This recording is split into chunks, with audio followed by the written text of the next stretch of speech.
buenas tardes a todos. Muchas gracias por acompañarnos a una transmisión más de Triala Digital. Esta es la segunda temporada de entrevistas y tendremos otra charla relacionada al dominio de personas. El día de hoy nos acompaña mi colega y amigo Carlos Medel. Él es ingeniero biomédico, estudió en la Universidad Iberoamericana y ha colaborado en múltiples proyectos de tecnologías y análisis de procesos desde hace más de 20 años. Ha trabajado en empresas privadas y de gobierno y actualmente es socio fundador de la consultoría BP por 4, enfocada en los procesos de negocio de las organizaciones.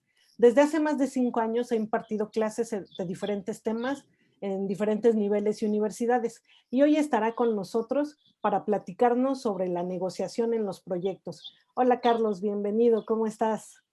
Hola Leti, muchas gracias, pues bien, muy bien, y gracias por considerarme para ese tema. Y me gustaría que el día de hoy nos platicaras sobre la importancia de la negociación y de por qué la negociación es una de las habilidades que más debe de desarrollar el director de proyectos. Entonces, me gustaría que con base en tu experiencia nos platicaras por qué la negociación es una de las principales habilidades y competencias que debe de tener hoy día el director de proyectos en cualquier industria que se esté desarrollando.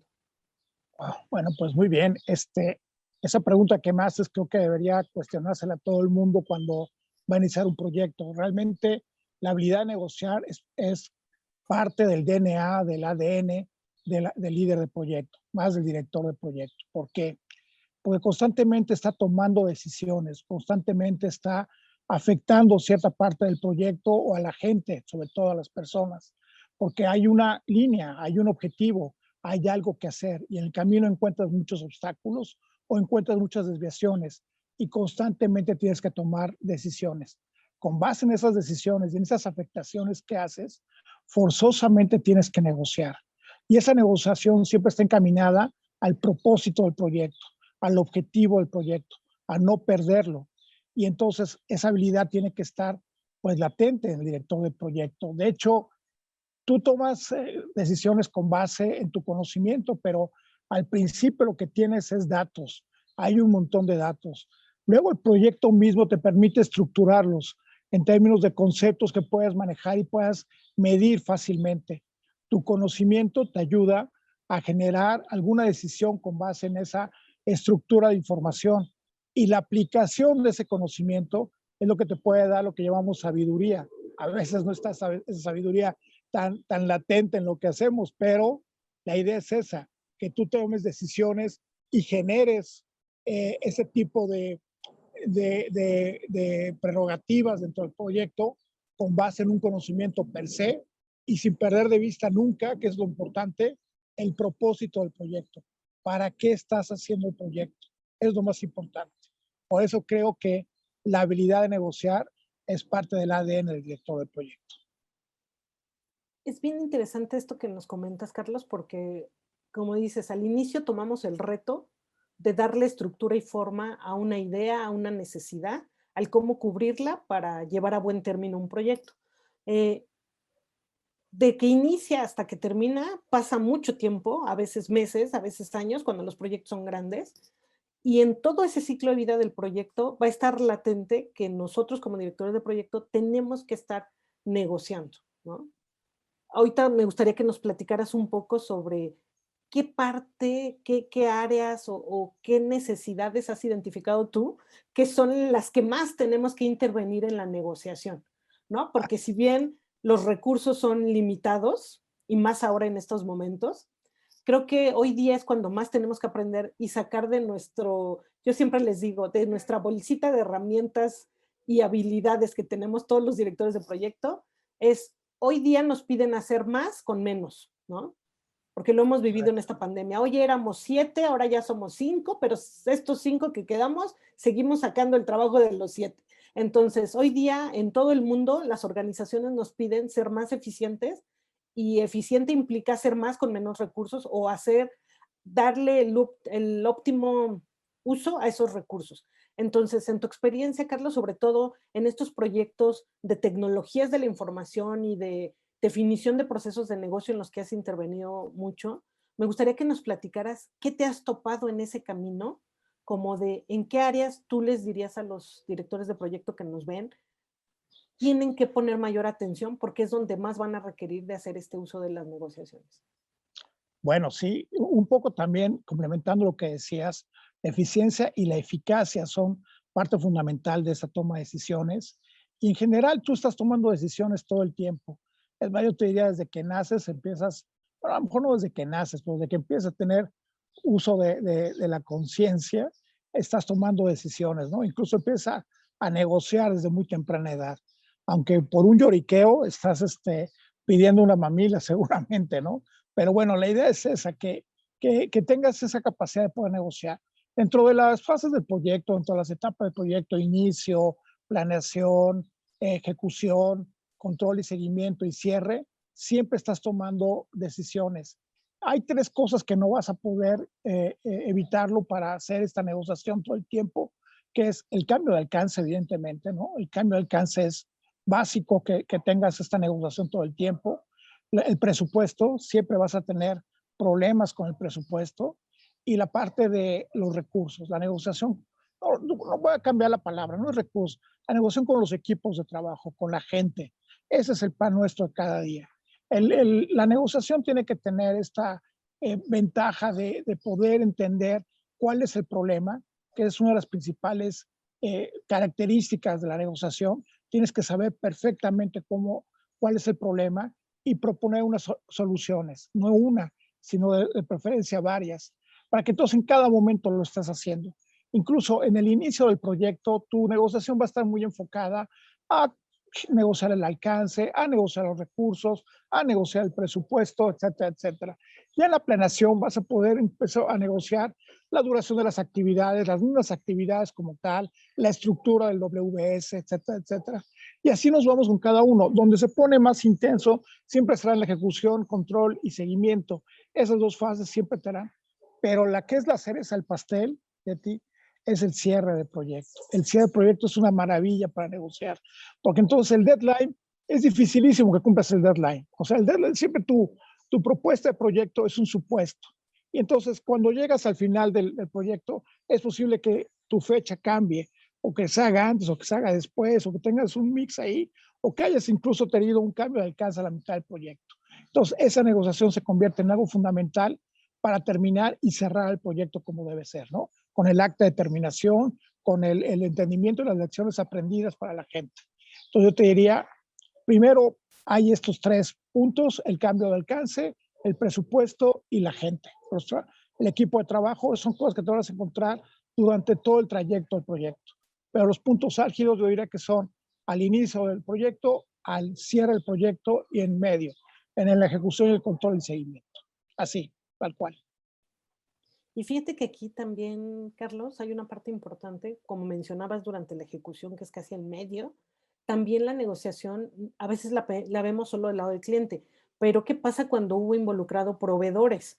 Y que al final son parte de tu equipo de trabajo, porque al cliente, para el cliente te ve como uno mismo, ¿no? De hecho, a varios de nuestros alumnos siempre les decimos, si tú escoges mal a un proveedor, tú vas a llevar en el pecado la penitencia porque tú no le puedes decir al cliente, oye, no soy yo, es este cuate que quedó mal. No, para él eres tú. O sea, al final tú fuiste el responsable y tú fuiste el que lo seleccionó, ¿no? Entonces también todo esto que nos menciona Carlos de si hay cambio de alcance, la restricción de los costos, de los tiempos, conforme a ti te vayan restringiendo más esos elementos, tú a su vez tienes que voltear con tus proveedores y ya sea que, oye, nos están pidiendo más, oye, nos están reduciendo el tiempo, ¿cómo le hacemos? También tú te volteas a negociarlo con los proveedores, ¿no? Y creo Claro. que ahí es en donde a veces también tenemos aprietos. No, por supuesto, Leti. Incluso si nos ponemos más detallistas, toda esta parte de estrategia que tienes para los stakeholders, para ver en dónde los quieres posicionar, es decir, tú tienes ya un perfil de ellos y sabes que pueden ser, pues a lo mejor un obstaculizador, o a lo mejor un facilitador, alguien que toma decisiones en la parte financiera, o alguien que realmente evalúa el entregable técnicamente, y tú los quieres mover en diferentes rangos para poder obtener el mayor beneficio de ellos. Ahí también hay negociación. También esta parte que tú dices de integración de equipos, también hay una negociación. Simplemente los tiempos, para negociar los tiempos en la estimación de actividades, ya en la ejecución de las actividades, también hay una negociación. Pues comentaba hace un momento que todo el tiempo estás negociando, todo el tiempo estás haciendo uso de esa habilidad. Y tú lo tienes que tener muy claro, quizás 4 o 5 cosas, ¿no? Entre las primeras es, ¿cuál es el problema? Tiene que estar muy claro cuál es el problema. Tienes que tenerlo especificado, tienes que tenerlo desglosado, desmembrado, lo podría decir yo, ¿no?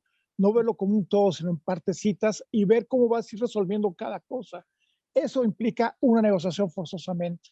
Otra es la posición que tienes ante esta negociación. Si vienes con ventaja o estás en desventaja, si estás débil o estás fuerte, si tienes colaboradores o gente que te apoya o no, y sobre todo si tienes evidentemente la solución que se necesita.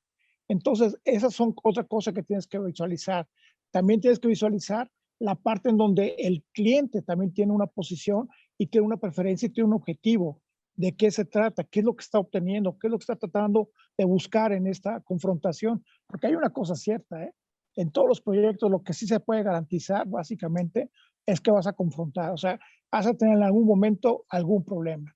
No hay proyectos sin problemas. Eso es un hecho. Entonces, esa habilidad se convierte en más importante todavía. Entonces, una vez que ya tienes esa posición, que tienes el entendimiento de la otra parte y que sabes de qué se trata, habrá una tercera alternativa que es la mediación. O sea, tú sabes que tú quieres algo, la contraparte quiere otra cosa, y encontramos el punto medio para llegar a un buen término. Eso es lo ideal. A veces no sucede. A veces sucede que alguien tiene ventaja en la negociación, pero si estás conforme con eso, puedes seguir avanzando el proyecto. Y finalmente, en los beneficios que aporta la solución que estás otorgando en pro del problema. O sea, no basta con decir, sí se puede resolver, sino qué beneficios vamos a obtener de esa solución. Y eso siempre va a ayudar a la gente para no entrar en argumentaciones que no nos llevan a ningún lado. La discusión, al contrario de lo que otras personas creen, enriquece el proyecto, pero la discusión con argumentos, no la necedad, ¿no? Habría que discutir, habría que diferenciar estas dos cosas. La discusión siempre enriquecerá porque te da argumentos para considerar algunos otros aspectos que no habías visto quizás, ¿no? Y eso te enriquece el proyecto forzosamente. Así, Leti. Nos acabas de dar puntos bien importantes que uno aprende hasta que le toca irse a ensuciar las manos y negociar Sí. y que te den a veces una arrastrada porque igual y no tenías todos los elementos y llegaste muy débil a la negociación. Entonces, con esto, Carlos, yo también les agregaría a nuestra audiencia, escojan qué batallas quieren enfrentarse. Correcto. Porque hay algunas, la verdad a mí me ha tocado, y ahorita me gustaría que nos compartieras también tu experiencia, que algunas no valen ni siquiera la pena invertir el tiempo en pelearla. O sea, te pongo un ejemplo. Ahí tú mencionabas algo a veces de necedad, y a veces en algunas de las dos partes se sale presente la necedad. Si es más el desgaste en tratar de acotar a algún requerimiento, el típico de que no, esto no estaba en el alcance, es que es sentido común, es que esto no quedó bien estipulado. Yo siempre en esos puntos álgidos evalúo con el equipo, evalúo con la oficina de proyectos y veo si en realidad gastas más tiempo y esfuerzo en tratar de demostrarle al cliente que está mal o el por qué no entra dentro del alcance, pero si es menor el esfuerzo con el que lo puedes resolver y no te quita nada, creo que es una de las batallas que ni siquiera vale la pena pelear, porque van a haber Correcto. otras en donde sí tienes que mantener tu argumento y sí mantener esa energía, que la verdad yo creo que también ahí habría que escoger qué batallas peleamos y cuáles a veces nos conviene ceder un poco, ¿no? Totalmente de acuerdo, Leti. Esta frase que acabas de decir de qué batallas quieres pelear, creo que es fundamental para todo este asunto. Eso lo debes entender no como las que yo voy a pelear son las que voy a ganar, no. Tienes que entender las que sí puedo pelear y argumentar en términos de beneficio al proyecto. Las que comentabas ahorita que dices, bueno, si esto se resuelve sin que a mí me afecte, que se resuelva, ¿no? Si esto realmente voy a ceder un poco y se va a resolver, que se resuelva, o sea, no pasa nada. Pero en aquellos en donde ya ves una pérdida inminente, pero tienes una solución argumentada en donde puedes beneficiar al proyecto con eso que tú adicionas o proporcionas, esas son las que hay que pelear, porque tienes entonces una posición bastante fuerte y no ante el enemigo, sino ante alguien que tiene un criterio diferente. Porque aquí viene otro concepto, Leti. Todo en la vida es percepción. La gente hacemos los proyectos, somos las personas las que hacemos los proyectos. y tenemos una visión del mundo individual. Cada uno de nosotros ve el mundo de forma diferente. Entonces, no significa que esté mal la otra persona, simplemente no está viendo lo que tú ves, o al revés, no significa que tú estés mal, sino que no estás viendo lo que la otra persona ve. Entonces, trata de entender, hay que tener otra habilidad que hay que desarrollar, es la escucha activa. La escucha activa no implica estar con la oreja parada, ¿no? Por supuesto que no. La escucha activa significa observar todo el contorno, todo el entorno y la manera en que te lo está mostrando. Dicen que el 98% tiene que ver con tu lenguaje y tu inflexión, o sea, con tu lenguaje corporal y tu inflexión de voz. Y el 7%, el 93%, perdón, y el 7% nada más tiene que ver con lo que dices. Entonces, todo aquello que tú estás expresando, hazlo enfáticamente, hazlo con tu cuerpo, hazlo con la voz y sí, argumentalo, ¿no? Te dan las palabras correctas, pero trata de hacerle ver a la otra persona cuál es tu percepción, por qué lo estás viendo de esa forma, por qué lo estás evaluando de esa forma, y eso te dará puntos a ganar y podrás escoger las batallas que tú quieres pelear, ¿no? La mejor batalla que peleas es la que ganas sin pelear, ¿no? Esa es como dice el arte de la guerra, ¿no? Pero sí, Es es correcto. muy genial. Así Logras es, logras negociar desde antes de irte a la mesa de negociación, porque no hubo necesidad de irte hasta allá. Pudiste correcto. contener desde antes de empezar a levantar la mano y mandarle correo a todo el mundo, ¿no? Sí, Carlos, esa es su estrategia. nos Sí, gustaría que en tu experiencia nos platicaras de alguna anécdota que te haya tocado negociar con algún cliente, porque esta es la parte interesante, ¿no? A veces cuando yo siempre les digo a mis alumnos, no necesitamos todos aprender yéndonos al hoyo. A veces cuando alguien nos cuenta de en qué la regó, cómo lo pudo haber hecho mejor o cómo lo hizo y le dio un buen resultado, de esas anécdotas son de las que a veces también aprendemos. Nos gustaría que nos compartieras alguna que por recuerdes supuesto. ahorita de alguna negociación que te haya tocado. Sí. Sí, Leti, mira, te platico. Tuve la oportunidad de hacer en los libros blancos de la Secretaría de Relaciones Exteriores, este, en el tiempo en que hacía la transición entre Fox y Calderón. La verdad de las cosas que nos tocó hacer la parte de la oficialía mayor y fue pues un esfuerzo bastante fuerte. Tenemos que acabar en un tiempo récord, se tenían que imprimir muchos documentos, crear las carpetas, pero sobre todo hacer la revisión tipo auditoría para que no faltara nada de lo que se necesita para presentar el proyecto de cada una de las áreas, ¿no? Fue un esfuerzo bonito, interesante, pero por supuesto no íbamos a llegar al deadline, ¿no? Y el deadline lo que implicaba era que íbamos a ser acreedores a una multa y yo no me iba a ganar mi bono, ¿no? Eso era básico. Y entonces lo que hicimos en ese momento fue establecer una estrategia. Primero que nada, hablamos con la gente que tenía eh, veto, que tenía incluso decisión sobre este tipo de cosas, estableciendo compromisos de antemano para asegurar que todo iba a llegar a un buen fin. Luego nos reunimos con una persona que tenía realmente todo el poder de decisión para comprometer ciertas actividades posteriores al proyecto. Y aunque se terminó toda la documentación, la cereza del pastel lo hicimos 2 días después, es decir, juntamos ya todos los volúmenes, creamos el entregable final y dimos, porque esto tenía que entregarse también en un CD, en aquella época. Esta negociación fue como de prácticamente un día estar tratando de llegar a un buen término. Y la anécdota es que el empresario, el dueño del negocio, pensó que no lo íbamos a hacer y ya se estaba saboreando los bonos para él. Y yo, sorpresa, ¿no? Terminamos justo a tiempo, nos firmaron la carta de aceptación, acabamos la acta de terminación y todos recibimos nuestro bono. Entonces, estuvo genial. Eso fue parte de algo muy interesante donde puedes tú comprometerte a tener resultados y a cosas que pueden ser posteriores al evento. Pero la palabra de la gente es lo que vale en este tipo de cosas, ¿no? El compromiso que adquieres. Así. Y fíjate que esta parte que comentas creo que se ha ido perdiendo un poco porque creo que lo más valioso que tenemos todos, independientemente de seas director de proyecto, seas desarrollador, diseñador.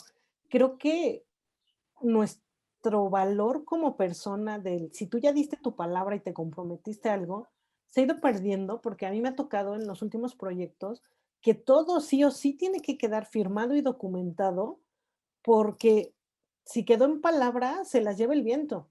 Y siempre les digo a mis alumnos, sean cuidadosos, porque a veces uno peca de confiado cuando uno empieza, sobre todo en esta carrera. De repente es mucho de llegamos al acuerdo de palabra y todos somos amigos y felices, pero cuando el proyecto se pone mal, cuando el proyecto se vuelve una papa caliente, ya nadie es amigo de nadie, todo mundo ya se odia, ya nada más andas viendo por dónde te... Diríamos, para los que nos ven, todo se vuelven los juegos del hambre, ¿no? Es saber quién sobrevive. ¿Estás de Sí, acuerdo? Y totalmente. entonces ahí es donde todo lo que quedó de acuerdo se pierde y se desvanece. Claro, Y es triste claro. porque dices, pero si tú y yo llegamos a algo, y así como yo me comprometí y estoy comprometiendo a mi equipo, pero desgraciadamente algo que hemos aprendido a lo largo de los años dirigiendo proyectos grandes, chiquitos, más grandes o más pequeños o medianos, lo que sea, es que desgraciadamente tenemos que tener un sustento documental, ¿no? Si estuvo un acuerdo, entonces se deja por correo, si hubo una minuta, lo que sea, porque de lo contrario, a veces se queda en el aire y el problema está latente. Y en ocasiones termina ganando el que tuvo más elementos. Al final del día, una recomendación es no quedarse a veces siempre a la palabra, ¿no? Formalizar esas negociaciones, sobre todo porque hemos visto que en las organizaciones de repente es muy volátil el que cambian a los jefes. Y el gerente que estaba y que te dijo que sí, que ya te lo había aceptado y que sí le había gustado, ya no está. Y entonces llega uno nuevo y es complicadísimo que el nuevo diga, ah, sí, yo te lo acepto, ¿no? No va a decir, yo ni siquiera estaba aquí y no te lo van a querer firmar. Entonces, ¿alguna recomendación, Carlos, que tú les hagas para una vez que ya concretaron la negociación, que llegaron a algún acuerdo, cómo formalizarla? Por supuesto, Leti, siempre hay que tener un papel, una manera, una evidencia de que ese acuerdo fue logrado y fue aceptado. Y que además lo firme gente, que no nada más sea uno, sino que lo firme dos o tres, es decir, o en la jerarquía, el que tiene la mayor jerarquía, o alguien que esté al mismo nivel que la persona con la que negociaste. Y vuelvo a insistir, recordemos siempre que negociamos con personas, no negociamos con corporaciones. Hay experiencias también que, como bien dices tú, alguien te aceptó un acuerdo y aún firmado, te pueden decir, pues eso fue el director anterior, yo no acepto ese acuerdo, yo no estaba en esa negociación, yo no veo los beneficios que nos puede dar eso. Y en cambio, ya cuando hay una persona a su lado que tiene el mismo nivel y que estuvo involucrada en la negociación, ya es diferente las argumentaciones. Entonces yo recomendaría eso, siempre tener una evidencia de ese acuerdo y no nada más firmado por la contraparte o no nada más ilustrado por la contraparte, sino por alguien más de su mismo nivel o nivel mayor. Así. Es correcto, con eso se van a evitar muchos dolores de cabeza innecesarios. Ahora, Carlos, hay muchas, vamos a llamarle tendencias o estilos de negociación, pero algo que siempre les decimos es el PMI se enfoca, acota un poco el universo, ¿no? Porque así como el liderazgo y la comunicación y la negociación, hay muchísimas corrientes y no todas se van a analizar, al menos para la preparación de todos los que venimos de la metodología del PMI. Hay 2 estrategias que yo he visto mucho y que creo que son las más fuertes. Me gustaría que nos platicaras un poco de con cuáles has tenido más experiencia. Fíjate que está una que es la estrategia como de negociación suave, que aquí esta está más enfocada hacia el largo plazo. Cuando tú buscas hacer una relación de negocio con el cliente, con el proveedor, y te estás enfocando más hacia el tiempo, ¿no? Hacia, Carlos, no quiero que sea este el único proyecto que estemos, quiero que estemos en más proyectos.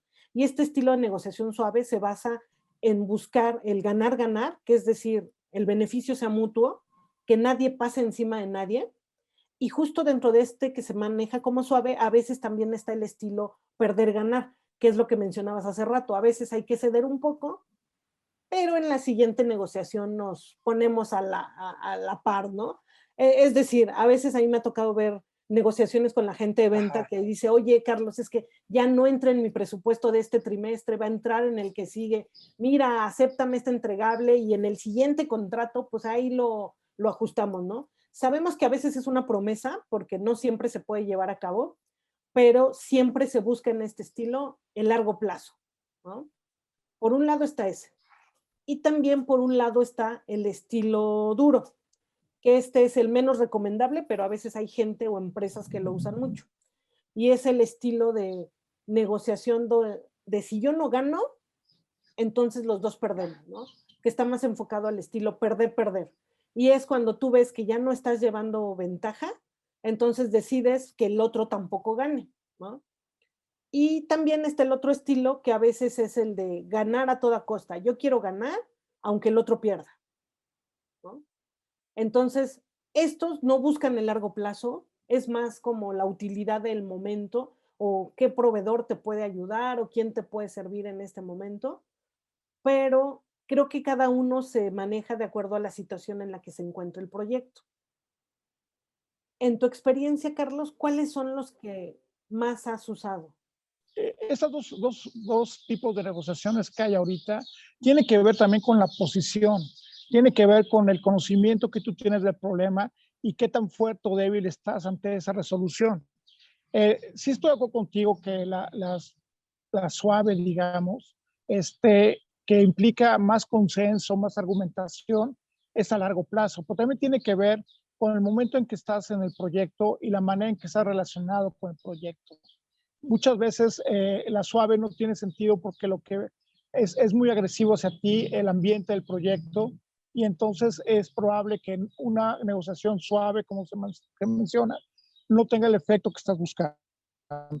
Pero para la negociación agresiva, que la que yo diría, o sea, en donde tú tienes esa posición mucho más fuerte, ahora sí que, perdón por la expresión tan coloquial, pero tiene los pelos de la burra en la mano, ¿no? Esa parte es un método que usas cuando tienes cosas adversas, porque estás buscando un rompimiento también, el hacerte ver dentro del proyecto y posicionarte de una mejor manera ante un problema que está siendo evidente. A veces hay que tener mucho cuidado cuando haces eso, porque también la política empieza a afectar el proyecto. Ten muy en cuenta cómo están las condiciones del entorno de la empresa y quién es el que está provocando todo ese tipo de cosas, ¿no? Todos estos conflictos, toda esta manera en que el proyecto no está saliendo adelante. En los proyectos tú buscas el happy path, ¿no? El camino feliz, el camino que te lleva al logro.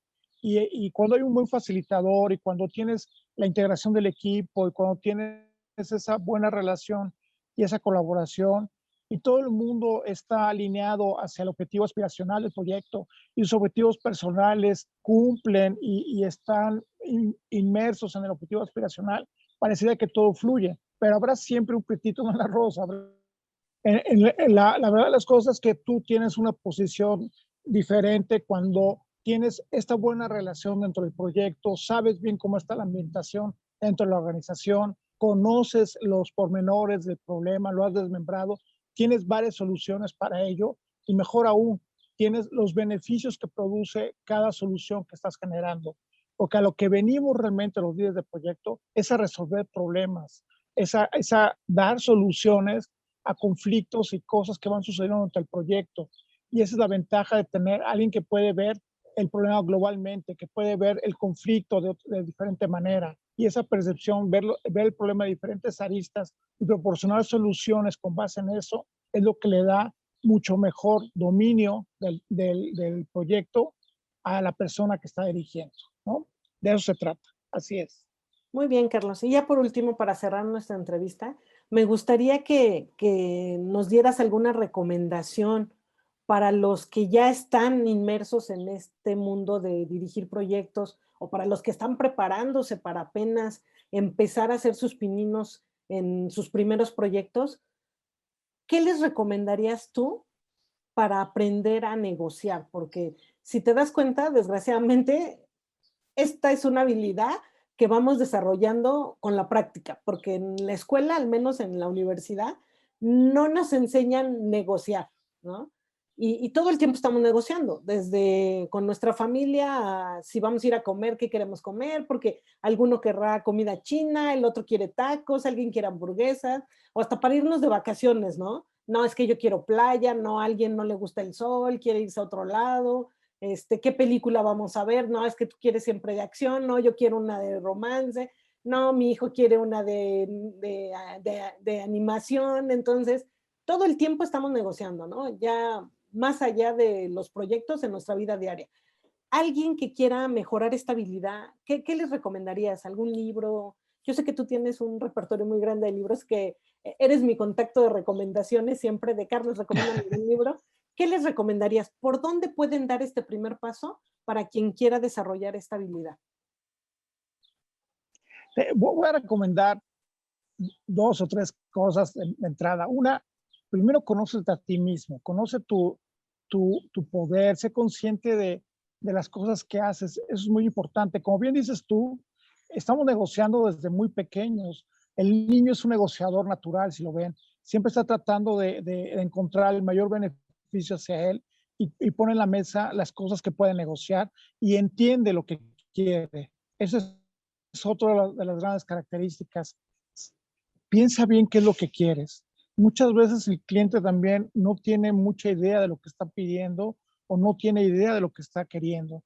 Ayúdalo a definir para que entonces toda esta negociación sea más tersa, todo el flujo vaya en ese sentido a resolver el problema, a lograr el propósito. Eso con primero de cuentas. Entonces, conócete, toma conciencia de las cosas y ubica la petición o la solicitud que te están realizando. Segundo, léete El arte de la guerra. Ese creo que es un libro de cabecera que tienes que tener porque te permite conocer los 5 elementos que intervienen siempre en una batalla, por decirlo así. Hoy me parece que no tenemos ese concepto de guerra entre los proyectos y está bien. Creo que es algo mucho más light, más soft, como dicen, más suave. Otro, podrías tener muchos, William Ury es alguien que te condiciona el sí y el no. Alguien decía alguna vez, el no ya lo tenemos asegurado, vamos por ahí. Es como una ley que existe. Es también un buen autor para eso. Está también Carnegie, que te da estrategias de organización. El Príncipe de Maquiavelo es algo que deberías leer de los clásicos, ¿no? La Guerra y la Paz de Tolstoy. En general, si puedes, ves o lees también biografías de gente que ha tenido buen manejo de la negociación, ¿no? En términos pues de lo que quieren buscar, tratados o incluso condiciones posguerra y demás. Sería interesante, pero no dejes de leer también cosas que te permiten generar pues el pensamiento. O sea, a lo mejor está mal decirlo así, pero la parte de condicionamiento, de la manera en que percibes, de la manera en que nosotros abordamos y tomamos decisiones, también va a ser importante que lo conozcamos. Las estructuras mentales de cómo pensamos, cómo condicionamos ciertas respuestas, cómo generamos ciertos condicionamientos, también será importante que se documente uno a partir de eso. Así, Leti, ese sería el punto. De acuerdo, pues muchas gracias, Carlos. Ya les diste una luz de por dónde iniciar, sobre todo porque es una habilidad que todos tenemos y la verdad es que hasta que no necesitas negociar, te das cuenta que es una habilidad que ya traes, pero que a lo mejor no la has usado tanto, ¿no? O no has tenido la necesidad de tener desacuerdos con personas, porque al final del día la negociación se da porque no estamos de acuerdo en algo, ¿no? Y tenemos que ver cómo llegamos a un punto medio o un equilibrio. Entonces, Así es. pues bueno, te agradezco muchísimo, Carlos, que nos hayas acompañado el día de hoy a esta charla, pero sobre todo que nos hayas compartido tu experiencia. Y me gustaría para concluir nuestra entrevista, compartirles una frase que justo ahorita de lo que nos comentaba mucho Carlos es, el director de proyectos tendrá que negociar todo el tiempo, y no solo en el ámbito profesional, sino darnos cuenta que todos los días estamos negociando en nuestra vida personal. Así que les agradezco a todos por acompañarnos a otra transmisión más de viernes y los invito a que se registren en nuestro canal de YouTube para que no se pierdan las próximas entrevistas y les lleguen las notificaciones. Estaremos tratando de más temas relacionados con el dominio de personas y esto se va a poner muy interesante. Así que muchas gracias a todos. Gracias, Carlos. Buena tarde. Gracias a ti, Leti. Buena tarde. Muy bien.